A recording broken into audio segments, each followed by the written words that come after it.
And I just like to sit and savor the good days, because they're not all good. So when they're good, you got to sit and savor it. About an hour ago, a buddy of mine called me. I answered the phone. He said, "Tom," he said, "you sound really happy." He goes, "You always sound really happy. Why are you so happy all the time?"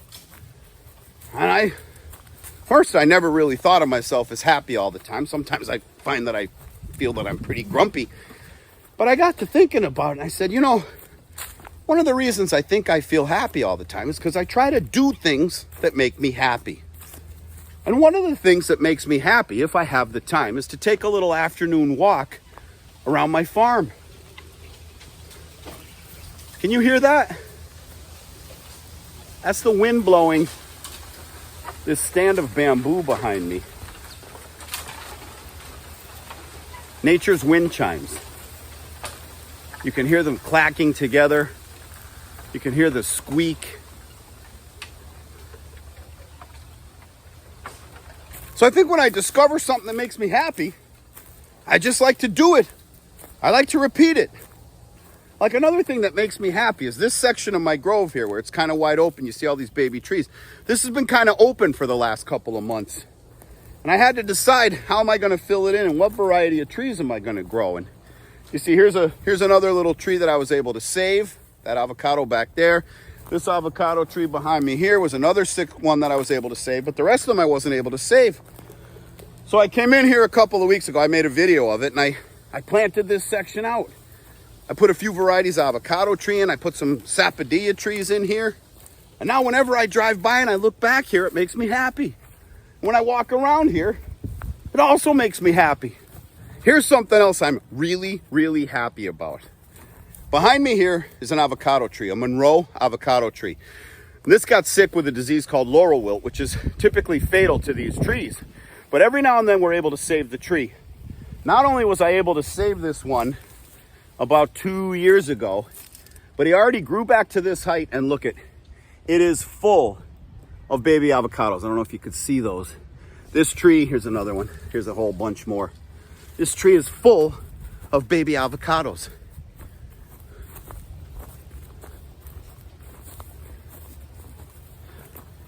Another place I love to spend time on this farm, it makes me really, really happy, is our shade house. Let's go check that out.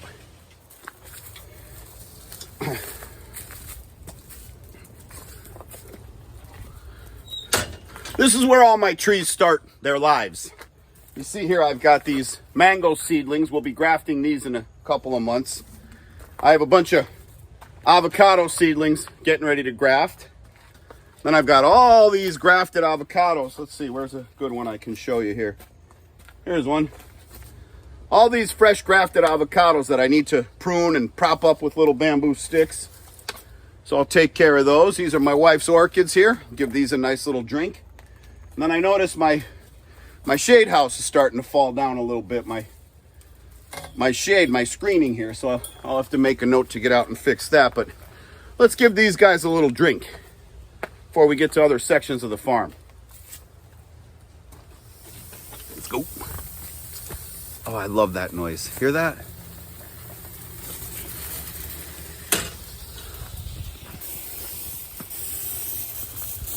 It feels really good to come out and do that, because what's going on right there, what's happening in that shade house right there, is going to benefit me and my family 7, 8, 9, 10 years from now. It's not going to help me out tomorrow. But the trees I'm growing there now, I'll use to replace trees as they die and get sick in my grove. And then in 7 to 10 years, they'll be producing avocados at commercial level output. It's the kind of stuff you need to be doing right now. Here's something else I want to show you. A lot of people ask about these things as we come over here closer to my nursery. So right here in front of me, this is an avocado tree. More precisely, let me get some better light here. This is a stump from an avocado tree. This is an avocado tree that grew from seed. Somehow or another, a squirrel must have got a seed out here or something. It took and it actually sprouted up. I don't know how long ago it was, but I actually got fruit from this tree. Then in 2017, Hurricane Irma came along, knocked this tree down. I grew it back, and since then I haven't gotten any fruit at all. So I'm going to graft a known variety onto this tree. So the technique I use, this had grown back after the hurricane to maybe probably about 20 feet high. I came out here with my chainsaw and I cut this thing off right here. You see at this height, what, about 2.5 feet off the ground. Now look at what's happening. It's already starting to grow back. You see these new shoots that are coming up? The tree knows that it's been cut. And in order to survive, it needs to put out new branches. Well, these look an awful lot like the seedlings we graft, right? So what I'll do in a couple months is go out into the grove and take cuttings from the trees, from the type of tree I want to graft onto here, and I will graft onto this new growth just as if they were seedlings.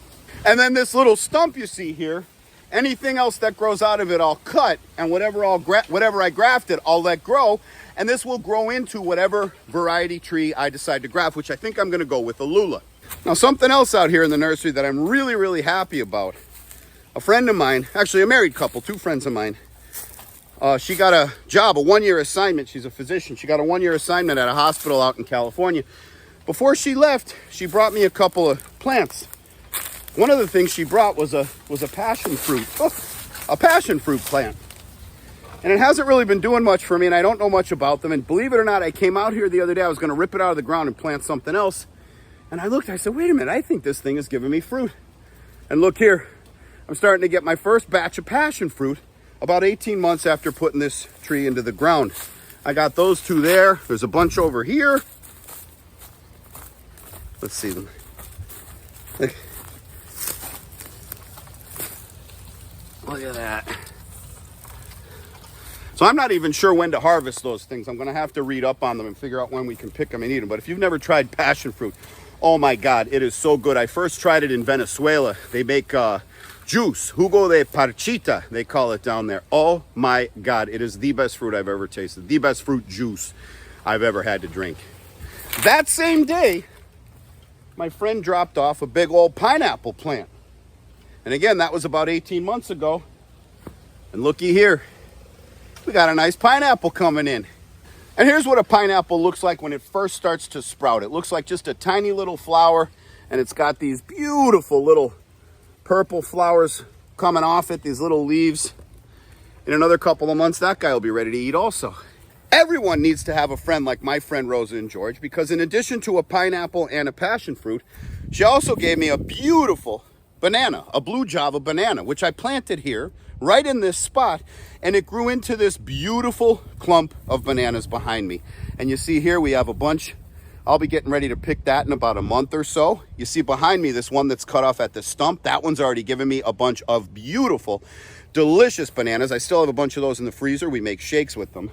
Bananas are incredibly easy to grow if you live in the right climate. Rosa gave me a pot with a banana tree about this size, maybe just a little bit smaller. And I came out here and planted it in a shallow hole. And again, that was about under a year ago, because her assignment in California was only a year long.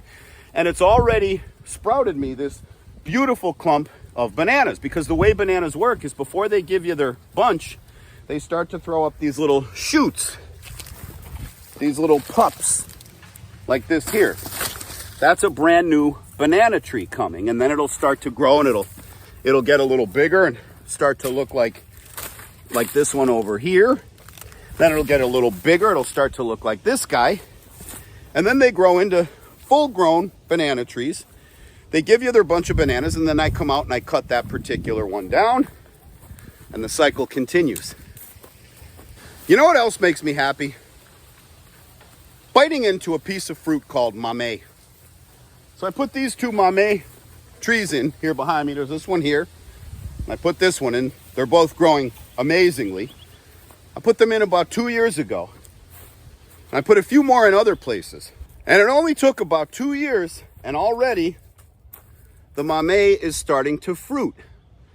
That right there, that'll grow into a huge piece of fruit, about 7 or 8 pounds, and it'll hang here off the branch. It'll take about another 18 months or so to grow. Now, the reason I come out like this in the afternoon is this time of year I got to give my babies some water. So what I'm turning on right here waters a couple clumps of Brazilian Pygmy bananas. Let's go take a look at those. In this case, Pygmy refers to the size of the tree, not the bananas themselves, although it does give little tiny bananas like the size of your finger. But you see here, these aren't all that much taller than me. In fact, the top of the tree itself is actually, getting wet here, is actually shorter than me, and then the leaves go up. And these things give a very delicious tasting banana. The other thing they do is they're good if you put your bananas up for privacy. If you have some that are tall and some that are pygmy, you kind of create a nice shield, a nice barrier between your place and the neighbors. When I'm out here watering in the afternoon, I'm always on the lookout for ripe fruit. I want to get to it before the birds do. And look what we have here. A nice, juicy, ripe Avocado. Let's see if I can get that in the camera for you. Where is it? Right here. Look at that guy. These things, first of all, they're very rare. They're a difficult tree to propagate and grow. But they, oh my God, I wish I saved that for my wife. She would love that. People ask me to describe the flavor. I can't. It's not like anything you've ever eaten. Now here's a few more. Oh, that was so nice and sweet. Here's a few more. Let's see if I can spot them for you. Here, see how they grow right off the bark like that. There's a couple more growing here. Here's another one, and although I want to save them for my wife, I'm going to steal this one for myself.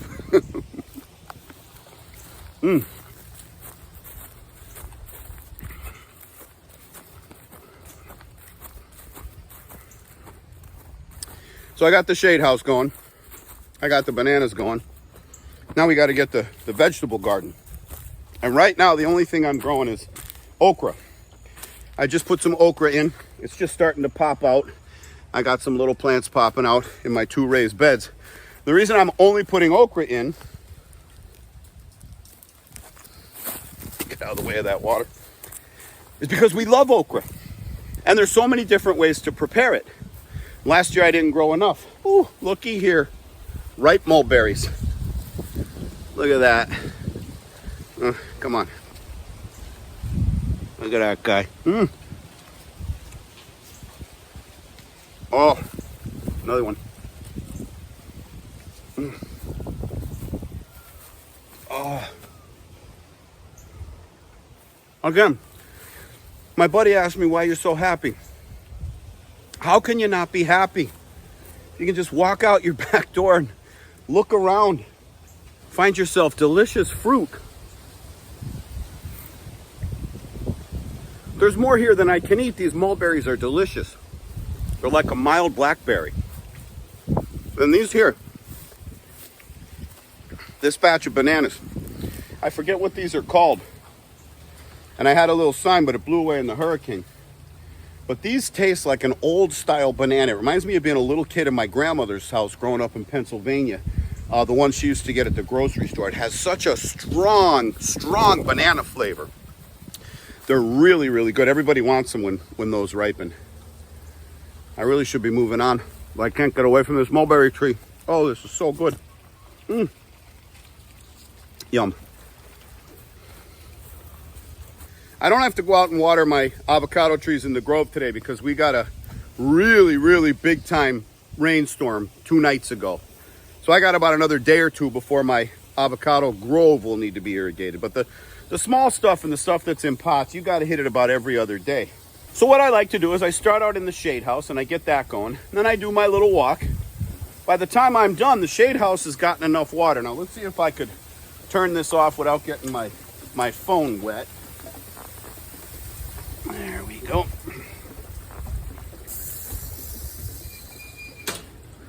And they got their drink. That's it. Now, a lot of times if I have time, I'll just pick a spot and come out and sit down. Maybe I'll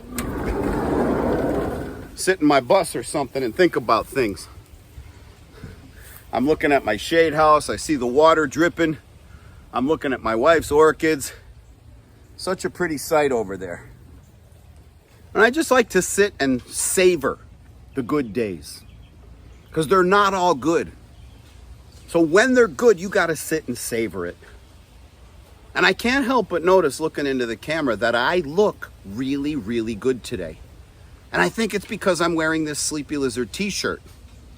And if you want to look really good in one of these Sleepy Lizard t-shirts, you can buy yourself one at guacfarm.com. GUACFARM.com. And when them fruit I showed you, those little baby fruit that are just starting to grow, when they're in season and ready to be picked, you could get yourself a 10-pound box of those also at guacfarm.com. Now, as I'm here filming this video on my new phone, I could see my son's teammates are calling. And I know they want to know, Coach Tom, are you coming to pick me up tonight? Well, the answer is yes. And I'm about to hop in the car and do that. So while I go pick up my son and his teammates and take them to practice, you go to guacfarm.com. And I will see you on the next video.